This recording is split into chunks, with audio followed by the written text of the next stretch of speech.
Hello everyone, my name is Mayank Jhunjhunwala and I am a BTech student at IIT Kanpur. So today I'm going to solve probability exercise with you from NCERT Mathematics. Yesterday we had done till question number 17. Now let's move ahead with 18th.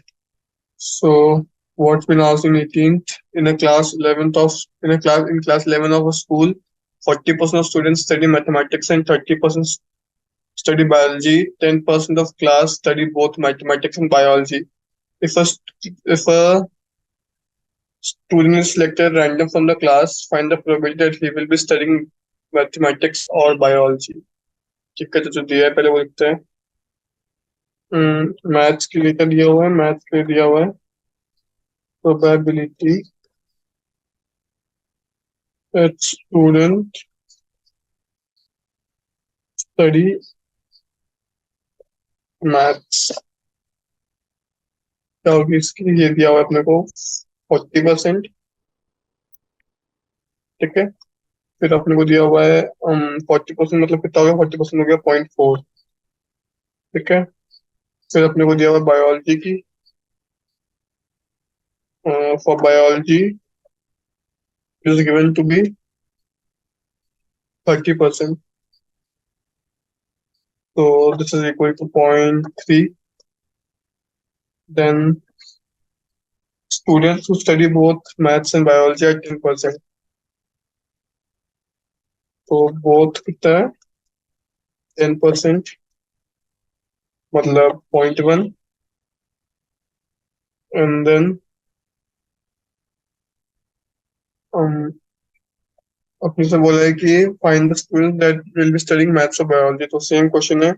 we have to apply the same formula, P of A union B is equal to PA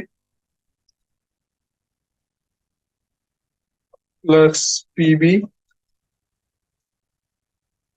minus PA intersection B. Okay, so it would be like this. So just put the values and you will get the answer.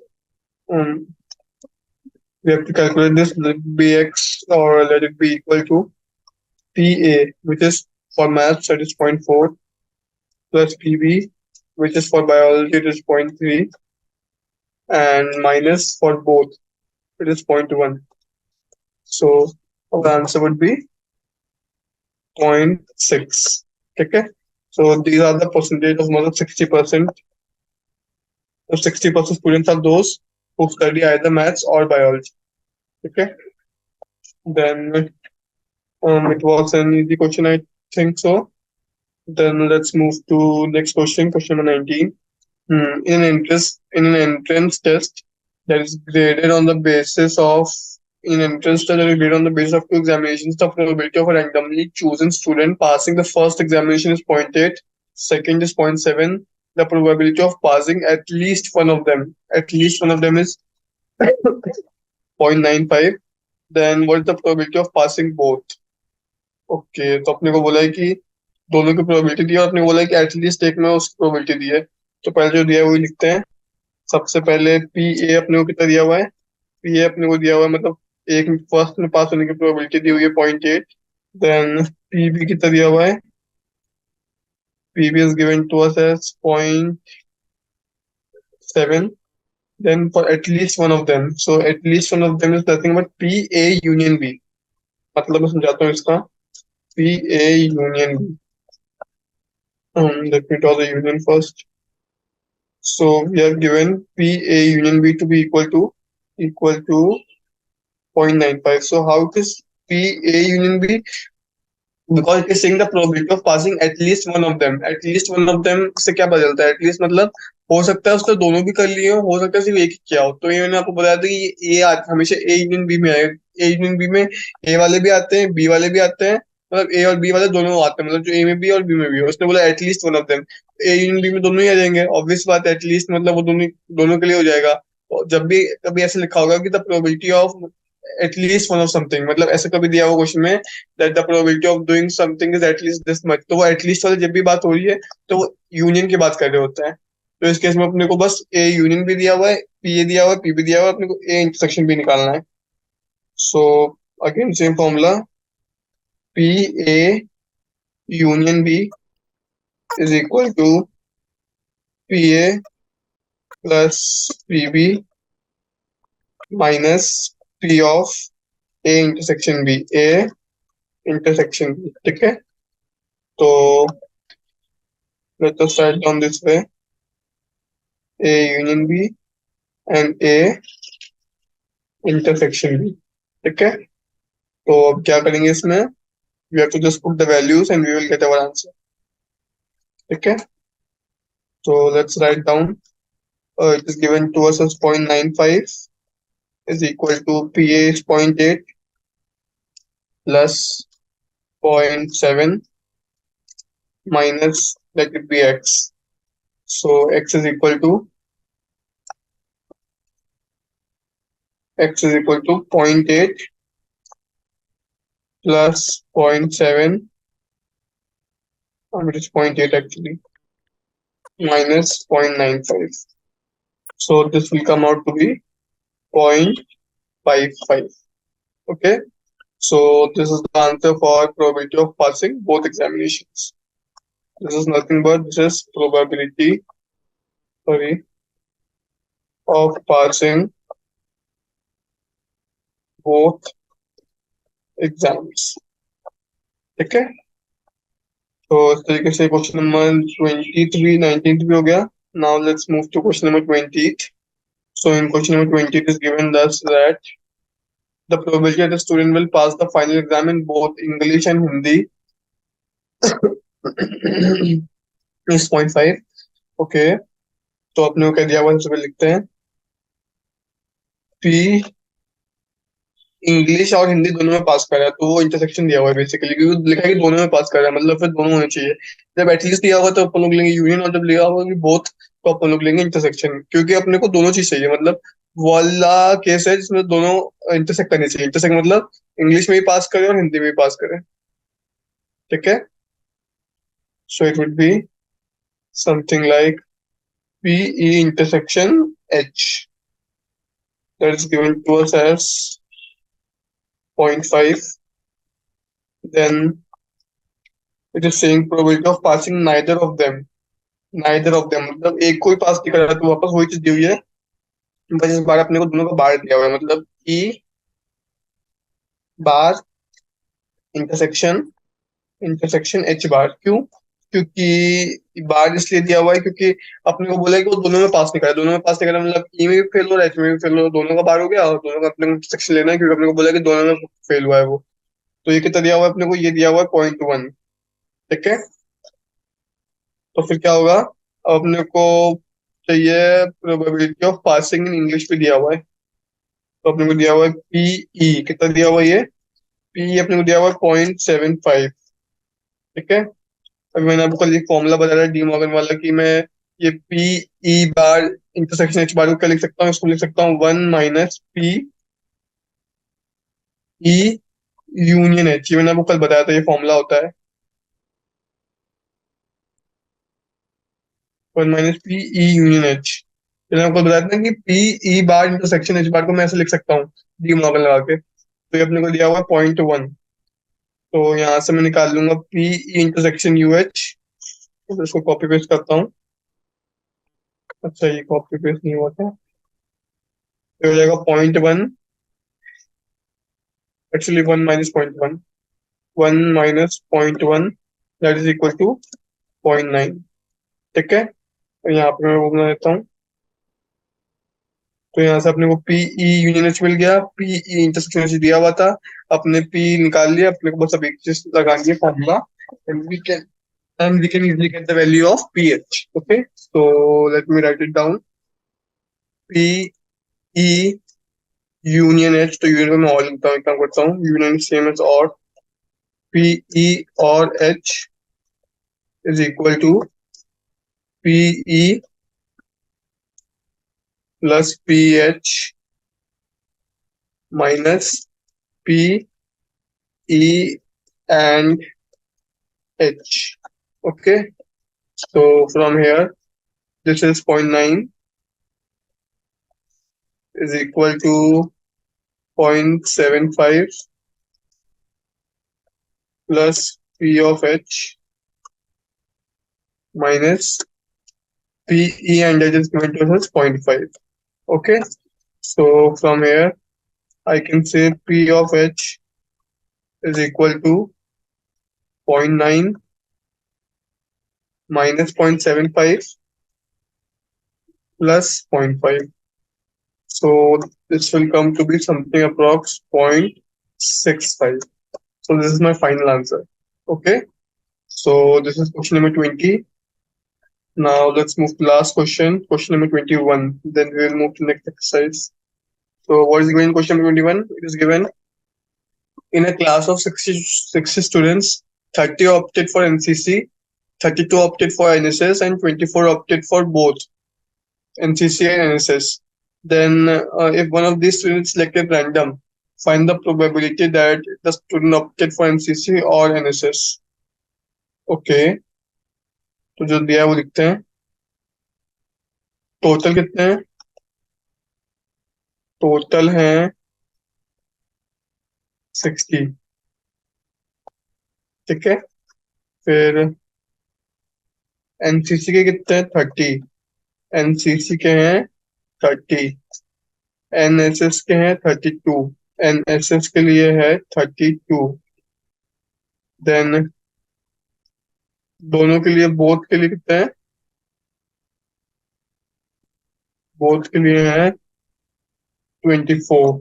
ठीक है, फिर अपने से पहले part में पूछा find the probability that the student opted for NCC और NSS. मतलब अपने से बोला है कि अपने को बताना है एनसीसी और एनएसएस बोला है ना, तो अपने को बेसिकली ए इंटरसेक्शन बी बताना है. तो इट इज, इसके अपने को प्रोबेबिलिटी बतानी है ना, पी ए और बी, सॉरी पी ए और बी पूछा है ना मुझसे. मुझसे बेसिकली ये पूछा है. तो ये क्या हो जाएगा? ये हो जाएगा पी ए मतलब स्टूडेंट्स, मतलब probability of students opting for NCC, that will be 30/60, मतलब 0.5 प्लस पीबी, वो कितना हो जाएगा? वो हो जाएगा 32/60. 32/60 कितना हो जाएगा? 32/60, चलो एक बार मैं क्या बोलता हूँ उसको वैसे लिखता हूँ. मतलब 30/60 प्लस 32/60 माइनस फॉर बोथ, मतलब वही एंड वाला, तो वो हो जाएगा 24/60. ठीक है, तो यहाँ से अपने को आंसर मिल जाएगा क्या? 30 plus 32 is 62, 62 minus 24 is 52, 42, 38, 38/60, 38/60, that is equal to 19/30. तो ये हो गया अपने फर्स्ट पार्ट का आंसर. ठीक है, फिर अपने से क्या बोला है? फिर अपने से बोला है student has opted neither NCC nor NSS. दोनों ही ऑप्ट नहीं किया, मतलब अपने को चाहिए पी ए नॉट, मतलब ए भी ऑप्ट नहीं किया है एंड बी नॉट, बी भी ऑप्ट नहीं किया है. ठीक है, तो ये मैंने आपको बताया था. ये क्या हो जाएगा? ये हो जाएगा 1 माइनस पी ऑफ ए और बी, वही सेम डी मॉर्गन फॉर्मूला. तो ये कितना हो जाएगा? ये मैंने भी निकाला. ये हो जाएगा 1 minus 19/30, that is equal to 11/30. ठीक है, तो सेकंड पार्ट हो जाएगा, सिंपल था. The student has opted NCC but not NSS. ये तो सिंपल है. ये अपने को क्या पूछ रहा है? अपने को पूछ रहा है P of A minus B, मतलब एनसीसी के लिए ऑप्ट किया है लेकिन एनएसएस के लिए ऑप्ट नहीं किया. तो ये तो सिंपल है. P of A minus B अपने से पूछा है. तो इसको कैसे करेंगे? या फिर पी बी माइनस है, मतलब आप जिसको भी, मतलब अगर मैं ए बी वैसे ले रहा हूँ, ए है मेरा एनएसएस वाला और बी है एनसीसी वाला. या अगर आप उल्टा लेना तो उल्टा भी कर सकते हो. इसको बी मान रहे हो तो इसको बी मान लो और इसको ए मान लो. तो ये कैसे निकालूंगा मैं? तो पी बी माइनस ए क्या हो जाएगा, पी बी माइनस ए हो जाएगा पी बी माइनस जो दोनों में है, क्योंकि मेरे को सिर्फ पी बी वाले चाहिए। मेरे को वो नहीं चाहिए जो दोनों में है, मेरे को सिर्फ चाहिए जो बी में है लेकिन वो ए में नहीं है। तो जो पी की बी की प्रोबेबिलिटी है माइनस जो दोनों की प्रोबेबिलिटी है ए एंड बी, मतलब इसमें मुझे क्या मिल जाएगा, इसमें मैं वाले हटा रहा हूँ जो दोनों में है, मैं बी से वाले हटा रहा हूँ जो दोनों में है, जिससे कि मुझे सिर्फ वही वाले मिले जो सिर्फ बी में बचे। तो it would be P B minus P A and B. Okay, so P B minus P A and B is 32/60 minus 24/60. So this will come how much? 32 minus 24 is 8. 8/60 is nothing but 2/15. So this is my answer to the final part of the problem, that the students opted for NSS but not NCC. So I hope ये exercise वैसे तो easy थी, बस थोड़ा बहुत आपको A intersection भी, A union भी और वो डी मॉर्गन वाले फॉर्मूले की थोड़ी बहुत अगर नॉलेज है, देन ये वाली एक्सरसाइज कैन बी इजी ना। और जैसे कि लास्ट वाला क्वेश्चन था पी बी माइनस है, तो ये आपको खुद सोचना पड़ेगा कि ये कैसे निकलेगा। तो आपने को बी में से वाले हटाने हैं जो दोनों में आ रहे हैं, तो पी बी माइनस जो दोनों में आ रहे हैं मतलब पी ए एंड बी, तो वहां से मैंने ये निकाल लिया। तो आई होप ये वाली एक्सरसाइज समझ में आई होगी। वैसे ही इजी थी, एज सच टफ नहीं थी, बस थोड़ा बहुत दिमाग लगाना था। अपन लोग चलते हैं लास्ट एक्सरसाइज पे, मिसलेनियस वाली पे। Miscellaneous exercise. This is containing 10 questions. Okay. So let's move to next exercise. A box contains 10 red marbles, 20 blue marbles, and 30 green marbles. Okay. Then 5 marbles are drawn from the box. What is the probability that all will be blue and at least one will be green? Okay. तो इसमें से सबसे पहले अपने को total कैसे बनाना पड़ेंगे, total के कितने हो जाएंगे, एन एच कितना हो जाएगा, मतलब सैंपल स्पेस में बोल रहा हूँ, सैंपल स्पेस कितनी हो जाएगी, सब लोग ऐसे रिप्रेजेंट करते हैं। मैंने आपको शायद फर्स्ट लेक्चर में बताया था कि अगर अपने पास टोटल मार्बल्स कितने हैं, 30 और 20, 50 और 10, 60, अपने अगर 60 में से 5 मार्बल्स चुनने हैं, तो ये मैंने आपको फर्स्ट लेक्चर में बताया था कि इसको अपन लोग चुन सकते हैं 60C5 तरीके से। इसमें क्या होगा, इसमें अपने को वो ऑर्डर कंसिडर नहीं होगा, मतलब ये, तो उसको चुनने के लिए अपन लोग 60C5 तरीके से चुन सकते हैं। अगर अपने को 5 बॉल्स चुननी है 60 बॉल्स में से, अपने को फिर क्या बोला, probability that all will be blue. तो it is simple, P blue क्या होगा, next thing is equal to for blue upon for all sample space. So it would be, अपने को ऑल विल बी ब्लू चाहिए ना, तो अपने को टोटल ब्लू बॉल्स 20, तो अपने को 20 में से चुननी है 5, तो 20C5 divide by 60C5, 60C5। Okay, तो ये कितना हो जाएगा, ये हो जाएगा 20 factorial divide by 5 factorial into 50 factorial, same with 60C5। सो एक अपने को शायद ऐसे, अपन ऐसे शायद इसको इसी में छोड़ सकते हैं। बाकी अगर अपने को इसको सॉल्व भी करना हो तो अपन लोग इसको ऐसे करेंगे कि 20C5 is nothing but 20 factorial divide by 5 factorial divide by 15 factorial, and 60C5 is 60 factorial divide by 5 factorial into 60 minus 5 मतलब 55 फैक्टोरियल। इस टाइप से अपन लोग सी को सॉल्व करते हैं। तो मैंने बेसिकली किया क्या इस क्वेश्चन में, अपन को वो देखना ज्यादा जरूरी है। अपने को चाहिए था कि ऑल विल बी ब्लू की प्रोबेबिलिटी क्या है, तो मेरे को 5 बॉल्स निकालनी थी। तो ब्लू बॉल्स की अगर अपने को सिर्फ चाहिए तो अपनी जो फेवरेबल केस क्या होंगे कि मैं सिर्फ इन ब्लू बॉल्स में से 5 ब्लू बॉल्स निकालूं, तो वो मैं निकाल सकता हूँ 20C5 तरीके से upon total cases. Total cases क्या होंगे, 30 + 20 + 10 मतलब 60, 60 में से 5 शून्य है तो 60C5। सो अपनी आंसर हो जाएगा 20C5 डिवाइड बाय 60C5। ठीक है, फिर अपने को बोला है at least one will be green. At least one will be green का कैसे निकालेंगे, तो इसका एक सिंपल तरीका होता है, बताता हूँ आपको। It is P at least one green. तो कैसे करेंगे इसको, हम लोग करेंगे ऐसे, 1 minus P none is green, मतलब अपन ऐसे कर लेंगे कि अपने को चाहिए कि एटलीस्ट ग्रीन हो, तो अपन अगर 1 में से वो वाली प्रोबेबिलिटी माइनस कर देंगे जिसमें एक भी ग्रीन नहीं है, तो अपने को एटलीस्ट 1 ग्रीन वाली मिल जाएगी। समझो इसको, एटलीस्ट का मतलब है कि आप या तो एक हो सकती है या एक से कितनी ज्यादा हो सकती है, लेकिन कम से कम एक होनी चाहिए। तो अगर मैं वन में से उसको माइनस कर दूंगा जिसमें एक भी नहीं है, तो अपने पास अपने को सारी केसेस मिल जाएंगे जिसमें ग्रीन बॉल्स आ रही है। तो one minus P none of the green, तो ये कितना हो जाएगा? ये हो जाएगा one minus none of the green, यहाँ पे इक्वल टू लगा देता हूँ। नन ऑफ द ग्रीन कैसे निकालेंगे? मतलब मेरे को ग्रीन बॉल्स नहीं चुननी है, तो ग्रीन बॉल्स को हटा दो। कितनी बची? 20 और 10 30। तो 30 में से 5 चुननी है। 30C5 डिवाइड बाई टोटल, मतलब 60C5।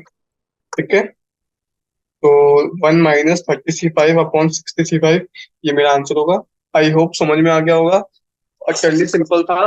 बस मैंने एक काम किया है कि मैंने नन ऑफ द ग्रीन को वन से माइनस किया, जिससे कि मेरे को सारे एटलीस्ट वाले, at least one of the green वाली केस मिल जाएगा। ठीक है, तो टफ नहीं था, बस अपने को थोड़ा सोचना था इसमें।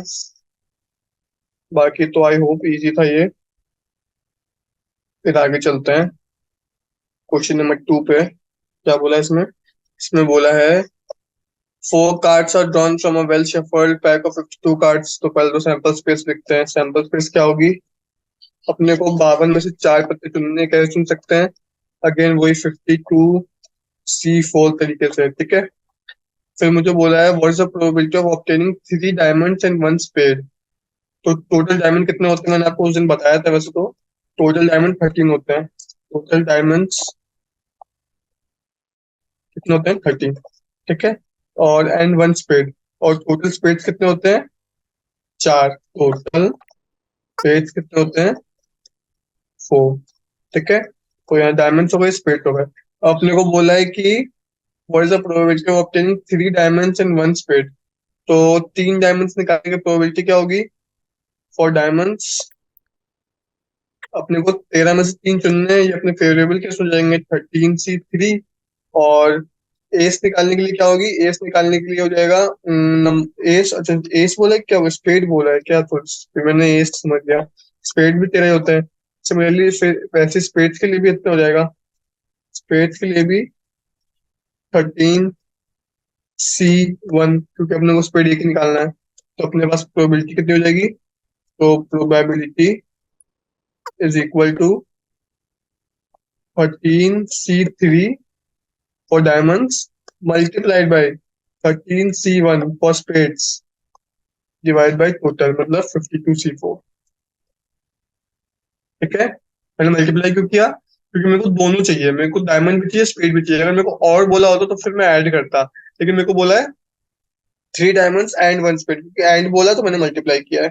ठीक है, अब इसको अपन लोग सॉल्व भी कर सकते हैं, जैसे मैंने ऊपर वाला करके बताया था आपको। चलो मैं लिख देता हूँ। It would B 13 factorial divide by 3 factorial divide by 10 factorial, मतलब 3 फैक्टोरियल मल्टीप्लाई बाय 10 फैक्टोरियल देता हूँ। ठीक है, multiplied by again 13 factorial divide by 1 factorial, तो 1 ही हुआ। 13 - 1 12 फैक्टोरियल। ठीक है, this whole thing divided by 52C4, मतलब 52 factorial divide by 4 factorial and 48 factorial. तो ये ऐसे हो जाएगा, this whole thing divided by, पूरे पे लगा दे ऐसे, 52 factorial divide by 4 factorial into 48 factorial. तो दूसरा टर्म कैसे आता है पता है ना? 52 - 4 करके। तब अपन इसको सॉल्व कर लेंगे खोल के, and we can easily get our answer. ठीक है, तो इस टाइप से अपन लोग इन क्वेश्चन को सॉल्व करेंगे। बाकी आगे चलते हैं क्वेश्चन नंबर 3 पे। इसमें क्या बोला है अपने को? इसमें बोला है अ डाई एक मिनट आ गया।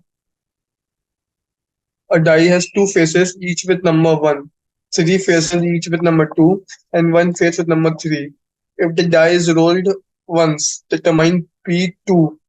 मतलब दो आने की प्रोबेबिलिटी अपने को बतानी है। तो देखो, नॉर्मल डाइस में तो क्या होता है, 1 2 3 4 5 6 होता है, लेकिन ये थोड़ा बायस्ड डाइस है। इसमें 3 2 के हैं, एक 1 का है और एक 3 का है। ठीक है, इन दो 1 के, 3 2 के और 1 3 का है। अपने को P2 की प्रोबेबिलिटी बतानी है, तो सिंपल है, P2 बताना है ना। तो P2 क्या हो जाएगा? P2 हो जाएगा N2/NS, मतलब 2 आने की प्रोबेबिलिटी डिवाइड बाय टोटल। 2 आने की प्रोबेबिलिटी कितनी है?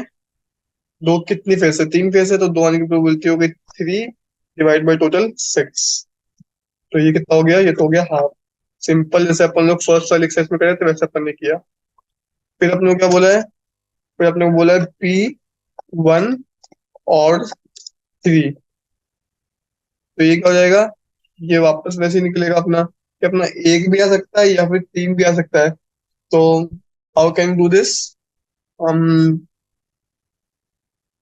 P1 और 3 सबसे पहले तो लिखते हैं इसको हम लोग। P1 और 3 मतलब P1 + P3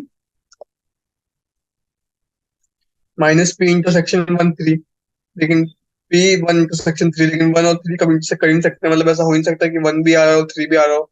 मतलब जो अपन डैश पे रोल करेंगे तो ऊपर तो एक ही फेस आएगी ना, 1 चाहे 3 दोनों तो आ ही नहीं सकती। तो P1 इंटरसेक्शन 3 तो 0 ही है, तो उसको लिखने का तो मतलब नहीं है। तो ये कितना हो जाएगा? P1 कितना है? 1 है, 2 divide by total 6, plus P3 कितना है? 3 है, 1 डिवाइड बाई 6। ठीक है, तो ये हो जाएगा 3/6, that is equal to half.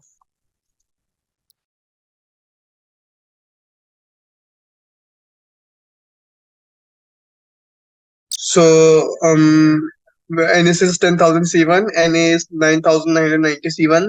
Now, for PA, how to calculate the probability of PA? We know that PA is nothing but NA/NS. Why? Because we want that probability when we are not winning the prize. So, prize is not when we choose one tickets from 9,990 tickets, because 10 tickets have prizes. So PA is nothing but 9,990 C1 divided by 10,000 C1. Okay. Now how to solve 10,000 C1? 10,000 C1 is 10,000 factorial divided by 9999 factorial, which is equal to 10,000 multiply by 9999 factorial divided by this. So 9999 factorial will cancel out, and what we will get? We will get 10,000 as our answer. Okay. Similar way we can solve 9990 C1, and then dividing this we can get PA. Okay. So this is for one ticket. For 2 tickets and 10 tickets, we can do in a similar fashion. For what we'll do for 2 tickets? For 2 tickets, we will choose 10,000 C2, and from 9,990, again we will choose 2 tickets. So it would be 9,990 C2 divided by 10,000 C2. Okay. Then for 10 tickets, we will choose 10,000 C10 and 9,990 C10, and then we will divide. Just we have to replace 1 with 2 and 1 with 10, and we can easily get B and C part. So I hope you understood this question. This is easy, I think so. So let's move to next part. Question number 5th. It is saying what? It is saying out of 100 students, two sections of 40 and 60 are formed. If you and your friend are among the 100 students, what is the probability that you both enter the same section? Okay, that we both enter the same section. Okay, we can do this question. Total 100, ठीक है। फिर अपने को बोले कि 100 में से दो सेक्शन बना, एक 100C40 का और एक 100C60 का। तो अपन इसमें क्या कर सकते हैं? अपने को चाहिए probability that both enter the same section. So इसमें दो केस बन सकते हैं, क्या तो दोनों सेक्शन ए में चले जाए या दोनों सेक्शन बी में चले जाए। जो इसका ए पार्ट है उसमें दो केस बनेंगे। क्या हो जाएगा? ये हो जाएगा probability that both enter section A plus same thing, ठीक है। So in this way we will do this question. So moving ahead, probability at both intersection A या फिर probability at both intersection B. So let me call it PA and let me call it PB. Okay. So what can we do? For both entering section A, I need मैं चाहता हूँ कि दोनों section A में आ जाए। दोनों अगर section A में आ जाएंगे तो कितने बचेंगे? 98 बच्चे बचेंगे। 98 में से 98 में से मेरे को 38 बच्चे चाहिए सेक्शन ए के लिए, क्योंकि दो तो आ ही गए हैं। डिवाइड बाय 100 सी 40, मतलब पूरे 100 में से कोई 40 आए, ये तो मेरी सैंपल स्पेस हो गई। लेकिन वो दोनों आ गए हैं, तो अब मैं चाहता हूँ कि सिर्फ 98 में से 38 ही आए। क्यों? क्योंकि दो को मैं ले आया हूँ, तो this is my P A. Similarly I can write P B how? Again 98, दो आ गए हैं। सी 58, क्यों? क्योंकि दो आ गए हैं, तो मेरे को 60 की जगह सिर्फ 58 बच्चे चाहिए। डिवाइड बाई 100 से 60। So this is the answer for my first part. I hope ये वाला समझ में आया होगा। थोड़ा सा ट्रिकी है। ट्रिकी इन द सेंस, इसमें क्या करना है अपने को? अपन ने उन दो बच्चों को फिक्स कर दिया है कि वो दोनों आइदर ए में आ गए हैं या फिर आइदर बी में आ गए हैं। तो ए में अगर आ गए हैं, तो मेरे को बच्चे हुए कितने चाहिए? 38 बच्चे और चाहिए, टोटल 40 चाहिए ए में। तो मैं ए में चुन रहा हूँ 98 बच्चों में से, क्यों? क्योंकि दो तो आ चुके हैं। डिवाइड बाई टोटल 100 से 40। Similarly I am doing for B, and I am adding both because I need कि दोनों सेम में आए, फिर वो भले ही ए हो चाहे भले ही वो बी हो। ठीक है। फिर क्या बोल रहा है? Both enter the different section, तो ये तो सिंपल है। One minus this thing, both enter different section, ये बोला ना मुझे। Probability both enter section, both enter section, both enter in different section, हाँ तो ऐसे ही होगा। वन माइनस जो इसका आंसर आ रहा है, इसका आंसर जब अपन लोग सॉल्व करेंगे तभी आएगा 17/33। ठीक है। फिर बी वाले पार्ट का आंसर क्या हो जाएगा? बी में मुझे बोला है both enter different sections, both enter different sections. So this thing is equal to 1 minus 17 by 33, that is equal to 16 by 33। ठीक है। तो आई होप समझ में आया होगा। आगे चलते हैं क्वेश्चन नंबर 6 पे। क्या बोल रहे हैं क्वेश्चन नंबर 6 में? Three letters are dictated to three persons and an envelope is addressed to each of them. The letters are inserted into the envelopes at random so that each envelope contains exactly one letter. Find the probability that at least one letter is in its proper envelope। मतलब मुझे बोला गया है मेरे पास 6 envelope है, तो 6 envelope में मुझे 6 लेटर डालने हैं। अब मुझे प्रोबेबिलिटी बतानी है कि एटलीस्ट एक लेटर तो अपने सही एनवेलप में गया हो। तो वापस इसको मैं कैसे करूंगा? इसको मैं वैसे करूंगा जैसे कि मान लो 3 पर्सन से और 3 एनवेलप है, तो 6 नहीं है, 3 ही है। मैं 6 से पढ़ रहा था। तो मान लो मेरे एनवेलप्स हैं A B C. A B C मेरे एनवेलप्स हैं, और स्मॉल है, स्मॉल बी स्मॉल सी मेरे लेटर्स हैं। तो मेरे को बताना है कि at least one letter in proper envelope. तो मैं क्या क्या कर सकता हूँ? इसको तो मैं बना सकता हूँ ना आराम से। मान लो कैपिटल स्मॉल है सही गया, और कैपिटल बी स्मॉल भी सही गया, कैपिटल सी स्मॉल सी। क्यों मेरे को बोला एटलीस्ट? तो एटलीस्ट का मतलब है कि कम से कम एक तो होना चाहिए, भले सारे हो जाए। तो एक कॉम्बिनेशन तो ये हो सकता है, एक हो सकता है ये वाला, जिसमें एक सही गया हो लेकिन बाकी दोनों सही नहीं गए हो। सिमिलर थिंग मैं कर सकता हूँ, सिमिलर थिंग मैं कर सकता हूँ कि मेरा बी सही गया हो, ए और सी सही नहीं गया हो, और फिर सी सही गया हो, बी और ए सही नहीं गया हो। ऐसे करके मैं केस बना सकता हूँ। ठीक है। और कुछ कर सकता हूँ मैं? हाँ, बस ये 4 केस ही हो सकते हैं जिसमें ये तीनों सही में गए हो, एक सही में गया हो, ये वाला सही में गया हो, ये वाला सही में गया हो। तो मेरी प्रोबेबिलिटी क्या हो जाएगी? मेरी प्रोबेबिलिटी हो जाएगी favourable case 4 divide by total number of case. Total case कितने होंगे? 4 तो ये वाले हो गए, बाकी कौन से बचे? एक वाला आएगा इसमें तीनों डिफरेंट में जाए, मतलब तीनों डिफरेंट वाले कैसे होंगे? वो जाएगा ए B, B C, C A, या फिर A B, B, A B B A तो नहीं हो सकता। और भी हो सकता है क्या? ए सी, हाँ ए सी, बी ए, सी बी, एक ये क्या हो सकता है? ऐसे दो केस होंगे जिसमें मेरे तीनों लेटर डिफरेंट में जा रहे होंगे। तो फेवरेबल हो गए 4 डिवाइड बाई टोटल हो गए 6। तो मेरा आंसर कितना हो गया? मेरा आंसर हो गया 2/3। तो बहुत सिंपल क्वेश्चन था इसमें, तो अपन लोग को क्योंकि 3 लेक्चर दिए हुए थे तो अपन लोग आराम से बना बना के चेक कर सकते थे इस वाले क्वेश्चन में। ठीक है, तो आई होप ये वाला समझ में आया होगा। आगे चलते हैं क्वेश्चन नंबर 7 में। 7 में क्या बोला है, ए एंड बी। अच्छा, ये तो वही वाला क्वेश्चन है, ये वाला मैंने सॉल्व करा क्योंकि ये वाला मैंने कल बहुत बार किया है। पी ए दिया हुआ है, पी दिया हुआ है, पी ए इंटरसेक्शन भी दिया हुआ है। यहाँ से अपन लोग पी ए यूनियन बी निकालेंगे फॉर्मूला लगा के। ये भी निकाल लेंगे 1 - पी ए यूनियन बी से डी मॉर्गन लगा के। फिर P A intersection B bar, मतलब जो ए में है लेकिन बी में नहीं है, ये वही बात हो गई। P of A minus P A union B, मतलब जो ए में है लेकिन P of A minus P A intersection B, वो ए में होगा लेकिन बी में नहीं होगा। तो थर्ड वाला पार्ट कैसे होगा, it would be P A minus P A intersection B. ठीक है, फोर्थ वाला P B minus P A intersection B. मतलब समझ रहे हो ना, थर्ड और फोर्थ में क्या बोला, थर्ड और फोर्थ में बोल रहे हैं कि एक में हो लेकिन दूसरे में ना हो, तो एक में से माइनस कर देंगे दोनों का इंटरसेक्शन, तो अपने को मिल जाएगा। तो 7 क्वेश्चन सेम क्वेश्चन है जो मैं कर चुका हूँ, तो मैं नहीं कर रहा। अब एथ वाला करते हैं। एथ वाले में क्या बोला है, एथ वाले में बोला है from the employees of a company, um, from the employees of a company, 5 persons are selected to represent them in the managing committee of a company. Okay. Particulars of 5 persons are as follows. A person is selected at random from this group to act as a spokesperson.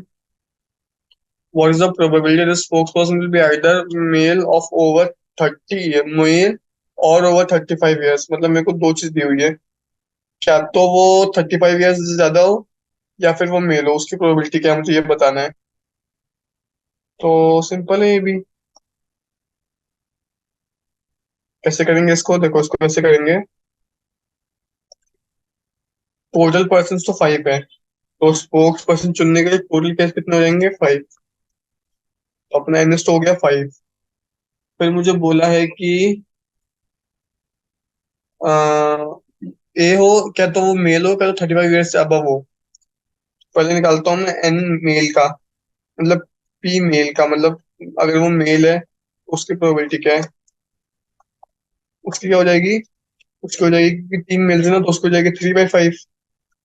ठीक है, फिर अगर वो 35 years से above है तो P 35 निकालता हूँ अब मैं, उसकी क्या हो जाएगी, 46 और 41 दो है, 2/5। ठीक है, अब मुझको निकाल, पी 35 पे है, सॉरी। ठीक है, अब मुझे बोला है कि मुझको और बताना है, तो मुझे इसका एंड भी निकालना पड़ेगा। और इस केस में एंड एग्जिस्ट करता है क्योंकि एक मेल है जो 41 to 35 ईयर से ज्यादा है, तो इस केस में एंड भी है दोनों का। तो एम एंड 35, मतलब जो मेल भी है और 35 ईयर से बड़ा भी है, वैसा भी कोई केस है क्या, ऐसा एक केस है ये वाला, उसका क्या हो जाएगा 1/6। तो बस अब अपना आंसर आ गया। अपने को क्या चाहिए, अपने को चाहिए पी एम और 35, that is equal to P M which is 3/5 plus P35 which is 2/5 minus 1/6, -1/5, sorry 6 का सा होगा। ठीक है, तो इसको जब हम लोग सॉल्व करेंगे तब मेरे पास फाइनल आंसर आ जाए, कितना आ जाएगा, 4/5 इसमें फाइनल आंसर।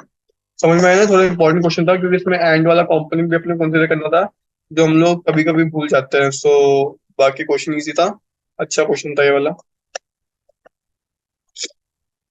फिर आगे चलते हैं क्वेश्चन नंबर 9 पे। क्या बोल रहे हैं इसमें, if a four-digit number greater than 50,000, 5,000 are randomly formed from digits this, what is the probability of finding a forming a number divisible by 5?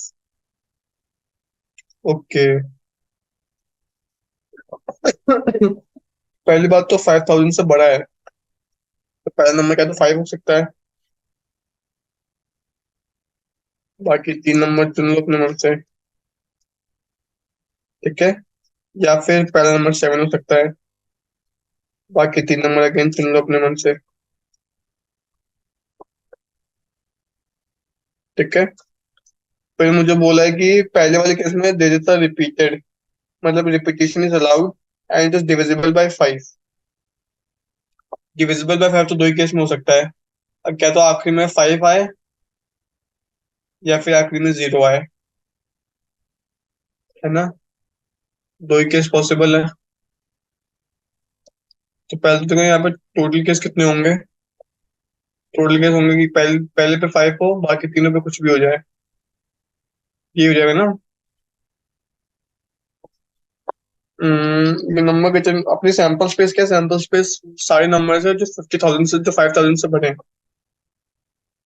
और जो अपने को चाहिए वो वाले नंबर है जो 5 से डिविजिबल भी है और 5,000 से बड़े हैं। तो सैंपल स्पेस कितनी हो जाएगी? सारे नंबर जो 5,000 से बड़े हैं।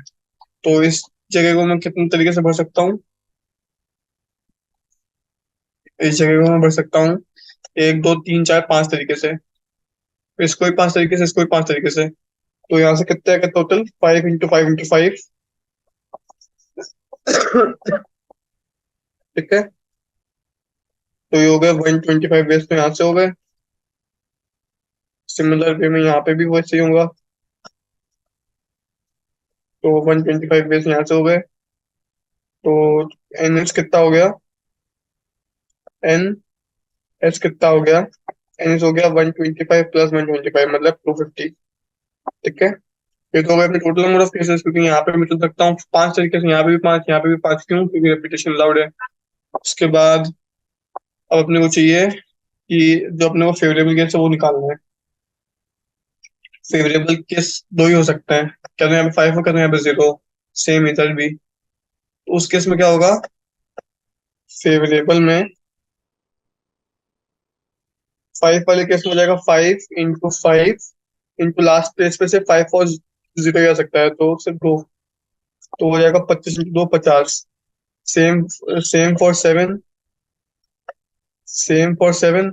तो फिर उसके लिए भी 50 और हो जाएंगे। तो 50 और 50 100। ठीक है। तो इसका आंसर कितना हो गया? प्रोबेबिलिटी कितनी हो गई? प्रोबेबिलिटी हो गई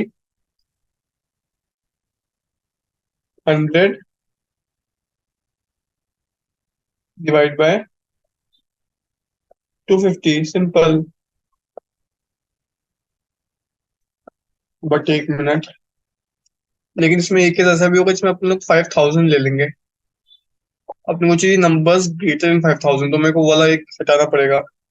एन एस एक्चुअली 250 249 है। ठीक है। तो फिर अब कितना हो जाएगा? अब हो जाएगा 50। हम एक्चुअली हो जाएंगे 100। ये एक्चुअली 100 भी नहीं होंगे, क्योंकि इसमें भी एक केस ऐसा आ जाएगा जिसमें मैं 5,000 ले लूंगा, क्योंकि आखिर में अपन 0 ले रहे हैं। मैंने यहाँ पे भी दोनों में 0 ले लिया तो गड़बड़ हो जाएगी। तो वो वाला हटाना पड़ेगा मुझे, तो इसमें भी 100 - 1 करके 99 करना पड़ेगा इसको। तो मेरी प्रोबेबिलिटी एक्चुअली हो जाएगी 99/249। ठीक है। तो आई होप समझ में आया होगा, ये फर्स्ट पार्ट था। सेकेंड पार्ट में बोला है कि repetition is not allowed. Repetition is not allowed तो क्या हो जाएगा? बस ये 5 × 5 × 5 की जगह हो जाएगा 5 × 4 × 3। यहाँ पे भी हो जाएगा 5 × 4 × 3। माइनस में अपने को करना नहीं पड़ेगा, क्योंकि 5,000 आ नहीं सकता, क्योंकि रेपिटेशन तो है ही नहीं, तो 0 0 रिपीट कर ही नहीं सकते। तो यहाँ पे हो जाएगा 5 × 4 × 3। मतलब कितने हो जाएंगे? एनएस क्या हो जाएगा? एनएस हो जाएगा 5 × 4 20, 20 × 60, तो 60 + 60। एनएस हो जाएगा 120। और एन ए मतलब जो अपने को चाहिए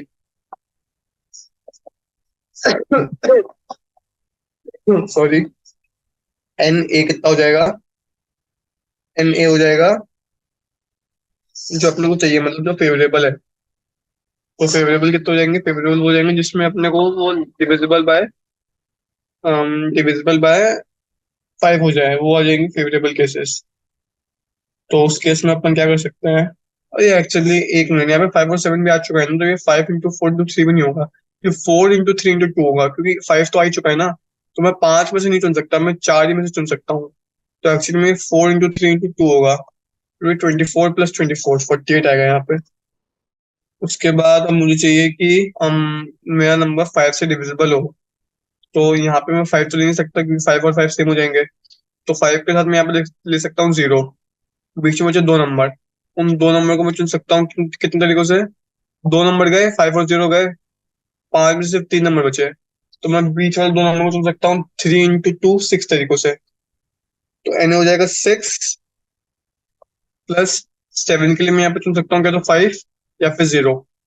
5 लूंगा तो भी यहाँ पे 3 into 2, 0 लूंगा तो भी यहाँ पे 3 into 2, 6 + 6 12, उसमें 12 और ऐड हो गए, तो टोटल हो गए 18 केसेस। तो अपने पास प्रोबेबिलिटी कितनी हो गई, probability of A would be nothing but 18/48। ठीक है, तो ये कितना हो जाएगा, ये हो जाएगा 3/8, 6 से डिवाइड कर लो। तो ठीक है, आई होप समझ में आया होगा। इजी क्वेश्चन था, जस्ट अपने को थोड़ा बहुत दिमाग लगाना था कहाँ पे रेपिटेशन हो रहा है, कहाँ पे रेपिटेशन नहीं हो रहा है। और सबसे बड़ी गलती जो मैंने भी करी, जहाँ पे सब बच्चे फंसते हैं, इस दैट केस जिसमें अपन लोगों ने 5000 को डिलीट नहीं किया था। अपने को 5000 को हटाना पड़ेगा, क्योंकि अपने को बोला है कि अपने को नंबर्स वाले लेने हैं जो 5000 से बड़े हैं। तो 5000 को हटाना पड़ेगा, और फिर नंबर अपन लोग चुन रहे हैं 5 into 4 into 3 तरीकों से, 4 into 3 into 2 तरीकों से, क्योंकि अपने को रेपिटेशन अलाउड नहीं है। तो अपन लोग पहला नंबर चुन सकते हैं 4 तरीके से, दूसरा 3 तरीके से, और चौथा 2 तरीकों से, क्योंकि रेपिटेशन इज नॉट अलाउड। ठीक है, तो इस तरीके से 9th वाला क्वेश्चन भी हो गया। अब चलते हैं लास्ट क्वेश्चन पे, क्वेश्चन नंबर 10 पे। क्वेश्चन नंबर 10 में क्या बोला है, क्वेश्चन नंबर 10 में मुझे बोला है the number log of suitcase has four wheels. Okay, each label with 10 digits 0 to 9, ऐसे ही होता है। The lock opens with a sequence of 4 digits with no repeats. Okay, what's the probability of a person getting the right sequence to open the suitcase? Okay, तो total case कितने हो जाएंगे, total case वापस हो जाएंगे NS, 10 में total 10 digits है, 10 में से अपने को 4 चुननी है। ठीक है, तो 10C4 ये तो हो जाएंगे अपने टोटल केसेस। बट इस केस में ऑर्डर इंपॉर्टेंट है, क्योंकि अलग अलग ऑर्डर पे अलग अलग परमुटेशन बनेंगी। तो एक्चुअली में मुझको इसमें 10C4 की जगह 10P4 करना पड़ेगा। अब P क्या होता है, P होती है परमुटेशन, मतलब P के केस में क्या होता है ना, P के केस में अपन लोग ऑर्डर को भी काउंट करते हैं कि कितने ऑर्डर बन रहे हैं, मतलब 1 2 और 2 1 अलग अलग है। मतलब इस केस में अपने को ऑर्डर को भी देखना पड़ेगा, क्योंकि अपने को पता है कि अगर अपन लोग किसी सूटकेस पर लॉक लगाते हैं तो अपन लोग 1 2 3 4 भी लगा सकते हैं, 4 3 2 1 भी लगा सकते हैं। इसमें क्या है, सिर्फ ऑर्डर बदल रहा है, लेकिन दोनों अलग अलग कॉम्बिनेशन है, तो अपने को इस केस में ऑर्डर भी कंसिडर करना पड़ेगा। तो इस केस में हो जाएगा 10P4, और 10P4 क्या होता है, ये होता है 10 फैक्टोरियल डिवाइड बाय 10 - 4, 6 फैक्टोरियल। इस केस में वो 4 फैक्टोरियल वाला टर्म चला जाएगा। ठीक है, तो ये हो जाएगा NS। अपने को चाहिए करेक्ट सीक्वेंस, तो अपना एक ही होगा, तो अपना जो N है वो तो 1 ही हो जाएगा, क्योंकि सूटकेस को लॉक खोलना है अपने को, तो सही लॉक, सही कॉम्बिनेशन तो एक ही होगा ना। N हो जाएगा 1, तो अपने पास P कितना हो जाएगा, प्रोबेबिलिटी हो जाएगी 1/10P4, वो हो जाएगा 10 फैक्टोरियल डिवाइड बाय 6 फैक्टोरियल, तो 6 फैक्टोरियल ऊपर चले जाएगा। तो ये मेरा आंसर हो जाएगा, मैं इसको सॉल्व करूंगा मतलब, तो हो जाएगा, ये हो जाएगा 1/10 × 9 × 8 × 7, बाकी 6 फैक्टोरियल तक कर जाएंगे सारे। तो ये मेरा फाइनल आंसर आ जाएगा कितना, 1/5040। तो ये मेरा फाइनल आंसर है क्वेश्चन नंबर 10 का। उसके बाद okay, this was last question. तो आई होप आपको समझ में आया होगा। देखो, as such probability chapter is not at all difficult, this is one of the most easiest chapters out there in mathematics. तो अगर अपन इस पर अच्छी होल्ड बना लेते हैं तो अपने को एग्जाम में आसानी होगी, क्योंकि मैथमेटिक्स एक्चुअली थोड़ी टफ होती है, but probability is easy, easy part of the mathematics. बाकी अपने को सिर्फ थोड़ा बहुत पता होना चाहिए प्रोबेबिलिटी के बारे में, कॉन्सेप्ट्स क्या होते हैं इसके, प्रोबेबिलिटी कैसे निकालते हैं, सैंपल स्पेस वगैरह क्या होता है, और ये जो मैं बताया आपको डी मॉर्गन्स और NA NB PA intersection B P A union B क्या होता है। तो अगर अपने को इतना पता है तो we can easily do this. तो यहाँ पे अभी ये चैप्टर एंड होता है। तो I hope you understood it. Thank you.